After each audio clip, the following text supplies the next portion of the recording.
দৰং জিলা সাহিত্য সভাৰ প্ৰতিষ্ঠা দিৱস আজি তিনিটাকৈ কাৰ্যসূচী ইয়াত সমাপন হৈছে।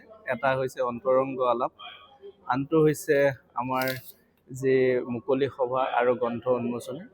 এই তিনিটা অনুষ্ঠানতেই মই উপস্থিত থাকিবলৈ পাই আনন্দিত হৈছোঁ। আৰু দৰং জিলা সাহিত্য সভা অসম সাহিত্য সভাৰ এটা অন্যতম জিলা সাহিত্য সভা। গতিকে এই জিলা সাহিত্য সভাখনৰ যথেষ্ট গুৰুত্ব আছে আৰু অতি আগৰণুৱা।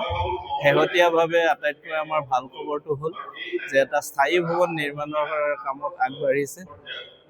G+2 আৰ্হিৰ এটা বৃহৎ ভৱন নিৰ্মাণৰ কাৰণে ৰাইজে সহায় সহযোগিতা আগবঢ়াইছে আৰু কম দিনৰ ভিতৰতে সেইখন হৈ আহিব। আৰু এই প্ৰতিষ্ঠা দিৱসত প্ৰতিগৰাকী আমাৰ যিসকল প্ৰতিষ্ঠাপক সভাপতি সম্পাদককে ধৰি আজিলৈকে যিসকল ব্যক্তি জড়িত হৈ আছে, আটাইকে মই শুভেচ্ছা জনাইছোঁ, অভিনন্দন জনাইছোঁ।